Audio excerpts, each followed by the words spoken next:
Now, let's jump into Undeniable 2, okay? Undeniable 2. The album is dedicated to my dad, which features your dad's lowrider, which he passed down to you, and you wearing your dad's Letterman jacket. You consider these symbols of protection. You said protection by his presence and energy. He is your guardian angel. On this cover, beautifully made, beautifully put together. You have Pop's lowrider. You got the Letterman jacket. So getting that lowrider, it looked like you don't even know how to hit the switch, because at the funeral, it was another guy hitting the switch for you. You sitting there just laughing. When I first got it, and I was just like, I don't know how to do this shit. He did it for me. So are you a little more familiar with it now? Yeah, I am. Okay, so featuring this on your cover, first of all, how long had you been, so you said you've been working on Undeniable 2 since last November? Yeah, November last year. So none of this was even, did like the cover, or did even any of the songs change since then? Heck yeah, literally. Okay. I thought, see, the cover initially was gonna be something totally different. Like, I was gonna have like, my initial thought of the cover was gonna be like, since it's Undeniable 2, I was gonna have 2 different sides of Ocho. So like, my regular, I was gonna have like a photo of me, just regular, and I was gonna have another photo of me with like my little head wrap and shit, just like, cause that's like 2 different sides of Ocho. And I was gonna have them like back to back type shit, or I just had an idea, something like that. And then like, as we started getting closer, this is probably like March, I was just like, you know what? I got his lowrider, I got his Letterman. I'm gonna just dedicate this to my pops. That's right. That's right. You feel me? This is what I've been working. This is what I said initially anyway. Like, everything I'm doing from now on is for him. So, like, I got his lowrider, I got his Letterman. My guy Iffy, we went over there and shot some photos for it. I shot a video that same day too. So, yeah. I love, man, those pictures came out so fire. It's beautifully put, bro. Man, and those pictures came out fire, too. It fits so well. Literally. You know, I don't know how to explain it, but the aura of it, or maybe because I understand the story. Yeah. Because I remember I DM'd you like, damn, I really felt for you, bro. Like, I really felt that, like, wow. Like, because I remember how you spoke about Pops in the first interview, and I'm like, man. So, when you look at this cover, what does it remind you of when you look at that cover? Man, it just looked like I'm protected in that cover. Like, I'm spoken to being the symbols. It just looked like he behind me, his lowrider right there. It just looked like he's securing me with his Letterman jacket. It just looked like some LA shit. For sure. Like, but like representing my dad at the same time. You feel me? So it's like the best of both worlds. It's where I'm from, and it's who was close to me that I lost. So it's like all that in one picture. And that's how I look at it. That's right. Have you got any feedback about the cover so far? Yeah, a lot of people are fucking with it. A lot of people like it. They're really like, okay, yeah, this shit's hard. And like, I'm getting a lot of messages like, yeah, I'm already knowing this gonna be fire because what I said in the caption and everything, and like I ain't dropped nothing since November. And they just like, yeah, I already know it's gonna be fire.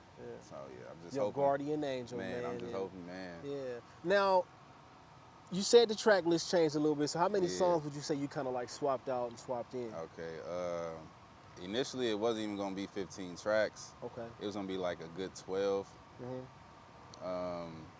I took a song out and I added like 4 other songs because I wanna save some songs too for after I drop. That's right. You feel me? And like just in case I link up with other artists and stuff too, just to have more features on the line and everything. But I took out like 1 or 2 songs. I added like 3, 4, maybe 5 to be honest, because I was getting beats too. Like I was getting more hard beats, and I was just like, damn, I'm coming up with shit already. So it was just like, I gotta add this on the tape. I gotta add this on the tape. I gotta add this on the tape. Because at first I had 12 initial songs, and I'm just like, I'm listening to them, and I'm like, they all like kind of like at the same level. Like it's like, it's no like up tempo, and it's like no slow. It's just like all just like kind of just mellow at the same level. So like I added like an up-tempo song, I added like a slow song. It's called Heartbreak. I added another up-tempo song just like for like clubs and stuff. Yeah, too. okay, like, so you had to mix and match. Yeah, just like different sounds, you feel me? I got the club stuff, I got the sliding around the city stuff that you want to listen to. I got the heartbreak stuff that you want to listen to. I got the sad stuff. So it's like literally every vibe on this tape, literally. So, Okay, so you DJ Head spoke about 24 hours. Everybody got 24 hours.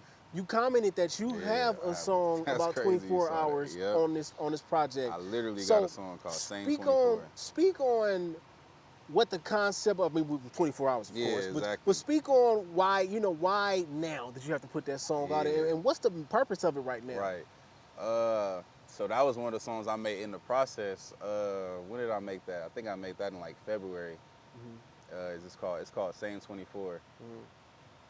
And a lot of my songs, a lot of the stuff people don't know about, a lot of my songs I would like write without a beat. Like lately, I've been writing songs without a beat lately. I don't know why. Why is that? I don't know. It's just like a hook would come to my mind and I'll just be like, or idea would come to my mind and I'll just like write it down. Like, you better, because it's the worst when you think about it and then you forget it. Oh man, exactly. How many times that happened to you? Oh my God, countless number of times, maybe 10 or more.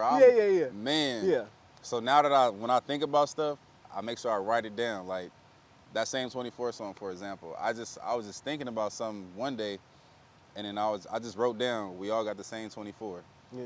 And then I just wrote a song around it. It was like, you know how you brainstorm when you younger, you write your topic in the middle, circle it, for sure. and you make little. It was something like that. So I just wrote down like, we all got the same 24 hours. That's right. So like, as I was getting beats, I was just trying to come up with the hook, like about having the same 24 hours as everybody else. Like, you got to get it how you live. That's right. So yeah, that's how that came about, and that's how a lot of other songs came about too. On this track list, you know what I'm saying? Shout out to DJ Head. You got DJ Head on the intro. You know what I'm saying? You got Kanai, you got Fats, 1Take, JT's, Quan, Griff Tyler, Royce the Choice. You got a slew of producers, including Low the Great, you know what I'm saying? And more.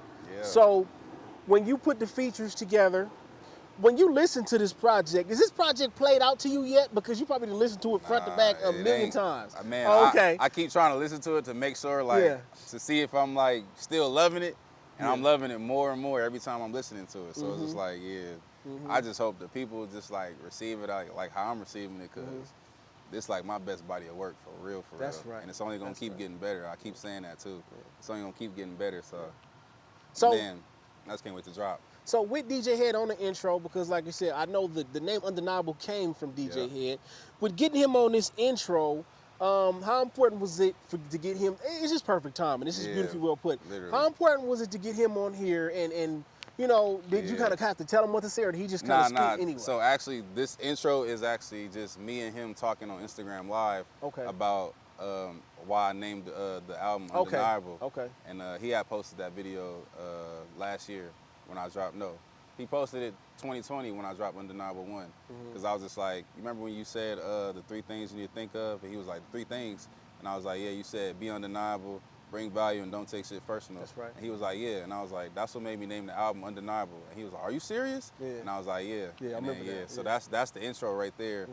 And then like it's a beat playing in the background for the next song too. So I don't know. I just want to incorporate that to let people know like where it came from and all this and that. And also it's just something to do for a project, because you will always see that in like older projects or something, like people will have a skit or like an intro and like it'll go into the next song type. I just wanted to incorporate that in the album too. So, and also pay homage to DJ Head for also helping me with that title without even knowing.